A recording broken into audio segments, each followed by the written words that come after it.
Halo guys, kembali lagi bersama Mimin di channel Now Film. Bagaimana nih kabar kalian hari ini? Semoga masih tetap sehat ya. Dan pada video kali ini, Mimin hadir kembali untuk meneruskan alur cerita dari Papang Xiao dalam Perfect World episode terbaru, yaitu Perfect World episode 186. Yang mana pada Perfect World episode 186 ini menceritakan Xiao yang akan melalui tantangan bertingkat untuk bisa segera menumbuhkan energi abadi keduanya. Namun Xiao akan mendapatkan kesulitan yang akan membuat seorang Xiao pesimis kali ini. Dan seperti apa alur cerita selengkapnya, jangan lupa pencet tombol like dulu jika kalian suka. Dan kita langsung saja masuk ke alur ceritanya.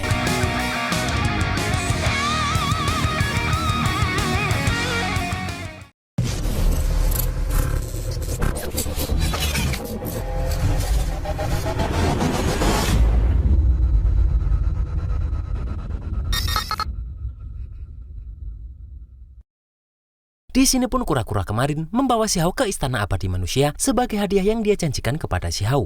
Yang mana tempat ini adalah tempat di mana manusia abadi memurnikan obat. Dan bahkan jika gagal dalam menerobos tingkatan saat berkultivasi di tempat ini yang bisa mengancam nyawa, maka masih ada kesempatan 10 kali untuk mengulang kembali. Xiao yang sudah memasuki istana abadi manusia pun mengakui jika nama ini memang sesuai reputasinya. Karena bahkan hanya lukisan dinding saja dapat berevolusi menjadi langit semesta. Dan Xiao yakin pasti di dalam tempat ini terdapat bahaya tersembunyi. Sementara batu dewa yang berada di luar pun terlihat marah-marah dengan kura-kura ini karena tidak memberitahu sejak awal jika ada bahaya tersembunyi. Namun kura-kura itu yakin jika di dalam sana Xiao pasti akan melakukan sesuatu hal yang belum pernah Xiao lakukan sebelumnya. Dan menempuh jalan yang belum pernah dilalui itu lebih berbahaya dari apapun. Namun batu dewa tetap ngotot dan berkata bahwa kura-kura itulah yang bersalah. Bahkan di sini pun batu dewa ini menantang kura-kura itu untuk gelut saja. Namun kura-kura itu mengaku bahwa dirinya tak pernah berkelahi karena dirinya adalah sebuah obat panjang umur. Tiba-tiba istana abadi manusia ini pun memancarkan cahaya yang mana itu adalah tanda bahwa Xiao sudah mulai mencoba menerobos tingkat. Dan Xiao ini hanya perlu menerobos 4 level bagian luar maka akan mendapatkan keselamatan. Apalagi masih ada 10 kali lagi kesempatan untuk menjelajahi jalan di depan Xiao. Namun tiba-tiba batu dewa dibuat kaget karena kura-kura itu memberitahu tanda bahaya. Yang mana di sini kura-kura itu baru menyadari jika sekarang sudah terjadi perubahan besar pada dunia. Dan hal itu membuat jalan serta aturan di dalam menjadi berbeda. Apalagi di era ini sangat jarang ada master abadi kuno yang hebat. Dan jangankan di sini, karena saat di lembah abadi pun kurang dari 1/10 orang saja yang mampu menerobos tingkatan dari tantangan. Mendengar itu batu dewa tambah marah karena kura-kura ini bisa melupakan hal sepenting itu. Sementara di dalam, Xiao sedang menghadapi bencana binatang spiritual yang adalah ujian perputaran kekuatan hukum. Xiao pun menyadari jika binatang itu menggunakan metode era abadi kuno, karena cara untuk memutar kekuatan hukum ini benar-benar berbeda dengan era sekarang. Xiao pun berpikir jika dirinya bisa mengembangkan kultivasi 2 sistem tubuh kuno dan masa kini secara bersamaan, pasti akan mendapatkan hasil yang luar biasa. Dan Xiao pun langsung mencobanya karena dirinya juga bisa untuk lebih mempelajari beberapa teknik peninggalan abadi kuno.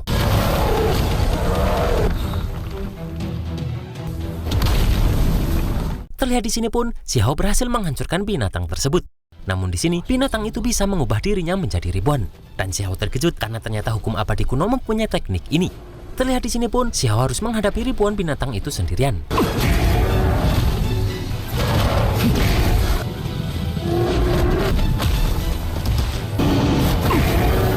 Di sini Xiao teringat saat dirinya mengatakan pada Jidolin bahwa yang dibicarakan dalam era abadi kuno adalah jalan keabadian, sedangkan di era ini adalah jalan keilahian. Dan Xiao bertanya mana yang lebih kuat atau lemah dari keduanya. Jidolin pun memberitahu Xiao meski jalannya berbeda, namun itu mempunyai tujuan yang sama. Dan itu tak bisa dibedakan mana yang tinggi dan mana yang rendah. Dan setelah teringat itu pun, Xiao berniat menggunakan kekuatannya untuk menerobos keterampilan tempat ini. Di sini pun terlihat jika Xiao langsung menggunakan teknik ikan kunynya untuk menghancurkan ribuan binatang tersebut. Dan setelah itu pun, Xiao berniat untuk ke level selanjutnya. Namun tiba-tiba di sini muncullah rantai dari bawah tanah yang langsung menangkapnya. Setelah itu muncullah sinar ungu yang membawa Xiao ke sebuah dunia lain. Dan ternyata tempat ini bernama bencana bintang untuk menguji kekuatan tubuh fisik. Di sini Xiao pun berusaha menahan batu yang tiba-tiba muncul dari portal itu. Xiao sadar jika dirinya hanya bisa menggunakan tubuh fisik untuk melawan, serta tak bisa menggunakan harta pusaka. Dan karena hal itu Xiao langsung tahu jika sepertinya tantangan ini bertujuan untuk menguji kekuatan tubuh fisik. Xiao pun yakin jika di era abadi kuno pasti ada metode yang khusus untuk melatih tubuh fisik. Karena dengan tubuh fisik Xiao yang sekarang saja, dirinya masih sulit untuk menahan itu. Terlihat di sini pun, Si Hao berhasil menghancurkan bebatuan yang semakin menumpuk banyak tersebut. Namun tak sampai di situ saja, karena di sini muncullah bencana jiwa primordial untuk menguji ketahanan jiwa primordial seseorang. Dan terlihat jiwa tersebut memanglah langsung menyerang jiwa primordial milik Si Hao ini. Si Hao juga tak menyangka jika ternyata ada metode transformasi jiwa primordial seperti ini. Dan karena itu Si Hao semakin yakin jika banyak hal yang harus dia pelajari dari metode era kuno abadi tersebut. Terlihat di sini pun jiwa primordial Si Hao itu kembali menggunakan teknik ikan kun dengan kekuatan petir untuk melawan bencana ini. Dan setelah berhasil pun, Si Hao langsung berusaha menuju tempat lainnya. Namun Si Hao merasa bahwa dirinya seperti sedang diawasi oleh sesuatu. Bahkan Si Hao sampai merinding karena perasaan ini lebih menakutkan dari tantangan sebelumnya. Tak lama setelah itu pun muncullah serangan dari arah lain yang keluar dari sebuah portal. Di sini Si Hao teringat perkataan gurunya jika benda ini bisa digunakan untuk pencapaian diri sendiri. Dan ternyata ini adalah bencana benih tahu untuk menguji keajaiban dari benih tahu milik Si Hao. Si Hao pun langsung sadar jika itu adalah benih tahu melihat jenisnya yang mirip dengan benih abadi. Dan Si Hao pun langsung mencoba membandingkan itu dengan benih tahu miliknya. Si Hao yang selalu merasa benih abadi itu tak biasa langsung terkejut karena ternyata itu memiliki kehebatan yang luar biasa. Dan Si Hao berpikir jika di era abadi kuno pun pasti benih ini juga disebut pusaka tertinggi. Sementara itu di luar terlihat batu dewa masih cemas dengan Si Hao yang belum juga keluar. Dan kura-kura yang melihat daya tahan tubuh luar biasa dari Si Hao pun yakin jika Si Hao sudah menerobos 1 atau 2 level tantangan dan masih belum menyerah sampai saat ini. Tiba-tiba saja kura-kura ini seperti dikejutkan oleh sesuatu. Melihat itu pun batu dewa langsung bertanya apa yang terjadi pada Si Hao itu. Namun ternyata kura-kura itu kaget karena Si Hao sudah berhasil menerobos level tantangan. Dan dia tak menyangka jika di zaman ini masih ada seseorang yang bisa melampaui para jenius abadi kuno. Mendengar itu pun batu dewa sombong karena bagaimanapun juga Si Hao adalah kakak senior batu dewa ini. Dan terlihat batu dewa kembali marah karena tadi kura-kura itu meremehkan Si Hao tersebut. Dan batu dewa pun terus berusaha menghajar kura-kura ini. Namun kura-kura ini tetap tak mau berkelahi karena seperti yang dia bilang tadi bahwa dirinya adalah obat panjang umur. Sementara di sini Si Hao tidak heran jika tempat ini dipenuhi dengan sisa-sisa kerangka mayat. Karena ternyata istana abadi manusia ini begitu sulit untuk diterobos. Si Hao pun dikejutkan karena di depannya ada seseorang. Yang mana ternyata tempat di depannya itu adalah tempat bersemedi menutup diri di dalam istana abadi manusia ini. Namun di sini Si Hao merasakan jika vitalitas kehidupan orang ini sudah lama hilang. Dan bahkan dilihat dari pakaiannya, orang ini tak berasal dari era ini. Dan meski tubuh fisiknya tak ada yang rusak, tapi jiwa orang ini hilang seperti dilucuti secara paksa. Dan ternyata orang ini bernama Raja Abadi Kecil atau Xiao Xianwang, yaitu metamorfosis peninggalan jenius surgawi kuno. Melihat itu pun Si Hao bertanya-tanya apa yang sebenarnya terjadi. Di sini pun muncul energi dari orang ini yang memberitahu Si Hao bahwa kultivasi orang ini jauh melampaui teman-temannya. Dan demi menumbuhkan energi abadi kedua serta menjadi yang terkuat di dunia, orang ini pun membakar tubuh dengan 10.000 cara. Dan dia juga mencoba sampai 10 kali serta mempertaruhkan nyawa untuk bisa menerobos tantangan. Tapi meskipun dia sudah berhasil, namun jalan yang dia tempuh ini tak mengarah ke pelepasan, melainkan menuju ke kegelapan yang tak berujung. Melihat orang itu membakar diri dengan 10.000 cara untuk melintasi era, Si Hao tak menyangka jika 2 orang yang berturut-turut datang ke sini ternyata juga memilih jalan yang sama. Namun Si Hao teringat jika orang ini mengatakan jika jalan ini tak menuju ke arah pelepasan, melainkan menuju kegelapan. Dan Si Hao bertanya-tanya apa arti kata-kata tersebut. Namun Si Hao yakin dengan dirinya sendiri karena dia bukanlah Raja Abadi Kecil itu. Dan Si Hao mencoba cara yang sama untuk bisa melewati level ini. Di sini pun terlihat jika Si Hao terluka oleh percobaan pertama. Namun Si Hao tak sekalipun mundur dan tetap mencoba kembali membakar dirinya sendiri.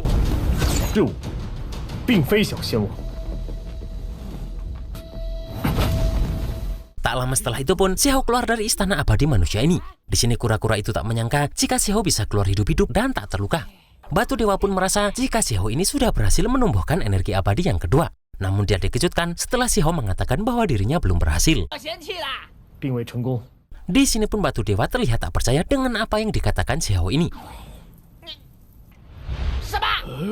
Kemudian di sini pun Si Hao memeriksa gadis perak yang masih berada di gerbang taman obat abadi kuno. Tiba-tiba terdengar suara obat ilahi psikis kemarin yang meminta tolong kepada kura-kura tuanya itu. Karena ternyata Tai Yin Yu sedang berusaha mencicipi sehelai daun dari obat ilahi itu.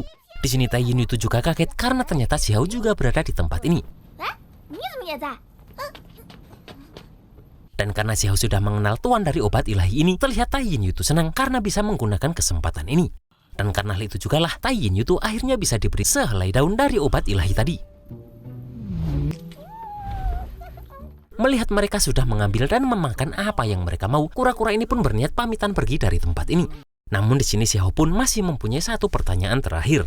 Dan Xiao bertanya, apakah kura-kura ini tahu jika ada jalan lain yang setara dengan membakar tubuh dengan 10.000 cara saat melampaui pelepasan.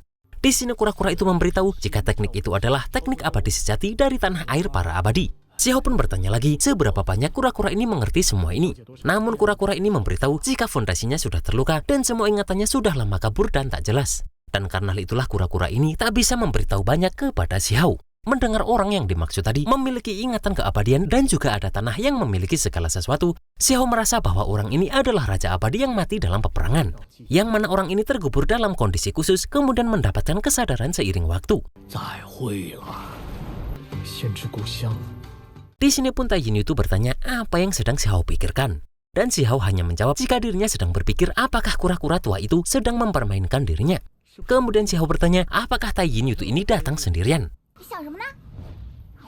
Dan di sini Tai Yin Yu memberitahu jika dirinya datang bersama Luo Dao, Liu, dan Lan Yichen. Bahkan mereka juga bertemu dengan Cao Yuseng juga karena si gendut itu mengatakan bahwa dia ingin mempelajari suatu formasi. Dan dia sekarang sedang menggali gunung di sekitar sarang fonik. Tak lama setelah itu pun, Xiao menemui teman-temannya itu di area gunung elemen logam abadi kuno alam Jinling. Di sini pun Xiao bertanya apakah mereka sudah bertemu beberapa orang aneh dari zaman kuno itu. Dan Xiao juga bertanya apakah orang-orang itu menyerang mereka. Cao Yuseng pun mengatakan bahwa orang-orang itu tak menargetkan mereka. Karena orang-orang ini semuanya terfokus pada berbagai peluang keberuntungan dan harta obat. Namun Jundao sudah menyebarkan rumor ke berbagai tempat dan mengatakan jika Xiao sudah mendapatkan obat keabadian yaitu kura-kura putih Tuo Xian. Xiao terlihat jengkel karena Jundao berencana mengalihkan masalah dan menjadikan Xiao sasaran semua orang. Namun Luo Dao berkata bahwa belum tentu semuanya itu benar karena nama Huang sudah bergema di seluruh abadi kuno. Dan kultivator biasa mana yang berani memprovokasi Xiao ini. Namun jika mereka tahu bahwa tubuh Xiao mengandung obat keabadian, maka pasti semua orang akan tertuju kepada Xiao ini. Dan jika seperti ini terus, maka jejak keberadaan Xiao akan sulit untuk disembunyikan. Menyadari ada banyak penjahat di luar sana, Xiao pun meminta teman-temannya bertindak jika perlu. Dan mereka juga harus menangani segala sesuatu sesuai situasi. Sedangkan Xiao juga tak punya banyak waktu untuk berurusan dengan mereka karena Xiao punya rencana sendiri. Lu Yi pun berkata jika mereka tetap harus mempunyai persiapan agar mereka bisa bersiap untuk menghadapi kedua kemungkinan tersebut. Terlihat di sini Lu Yi pun pergi ke alam pasir hisap abadi kuno untuk mengalihkan perhatian. Dan menyadari ada yang mengikutinya, Lu Yi pun memberitahu orang-orang itu jika Huang ini tak melakukan perjalanan bersama dirinya.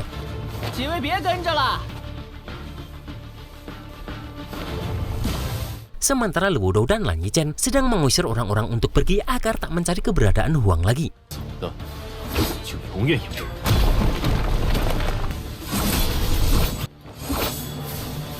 Sedangkan Tai Yin Yu dan Cao Yuseng menuju tempat lain bernama Alam Abadi Hijau. Terlihat Tai Yin Yu sangat jengkel karena orang-orang ini tak ada habisnya. Dan di sini pun Tai Yin Yu ini memberi pelajaran kepada orang-orang yang mencari Huang ini. Setelah itu pun terlihat mereka berdua meneruskan perjalanannya. Namun tiba-tiba dari arah belakang mereka pun muncullah orang-orang lain yang mencari Huang. Sementara di jembatan Giok Hijau, Jundao berkata bahwa mereka harus mencari cara untuk memaksa Huang menampakkan diri. Karena tak ada gunanya mereka terus mengikuti teman-teman Huang. Di sini pun orang aneh kerajaan surgawi mempunyai rencana untuk menyudutkan teman-teman si Hao di suatu tempat. Dan mereka akan melihat apakah Huang ini akan menampakkan diri atau tidak.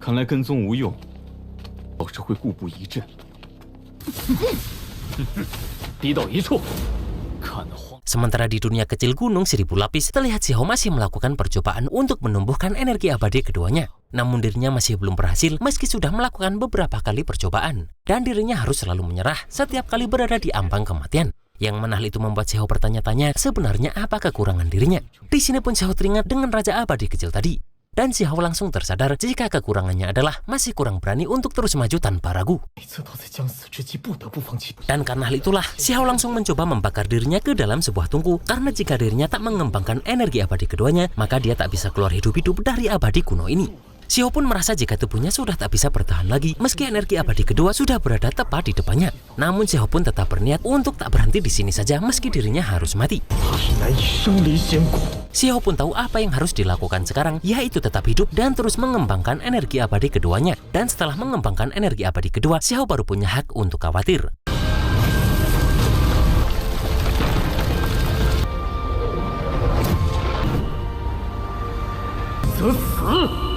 Terlihat di sini pun, jiwa primordial si Hao ini seperti terjatuh dalam kegelapan tak berujung. Dan hal itu pun membuat tubuh fisik si Hao ini langsung tak sadarkan diri. Melihat itu pun, Kaisar Kupu-Kupu dan Batu Dewa sangat khawatir dengan si Hao ini.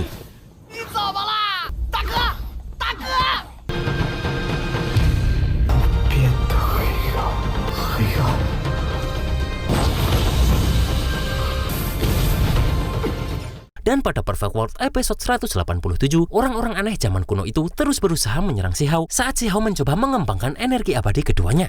Namun si Hao akan kembali bertemu dengan Dewi Willow yang membuat si Hao tersadar dan membuat kekuatan si Hao meningkat.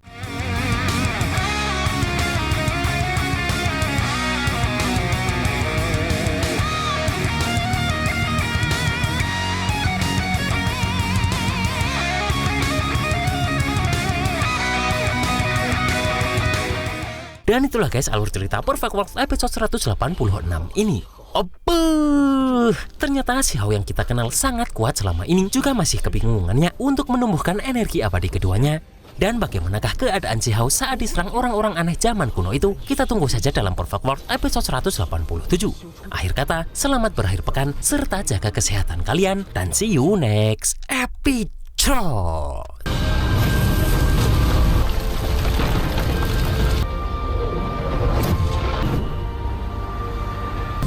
Huh?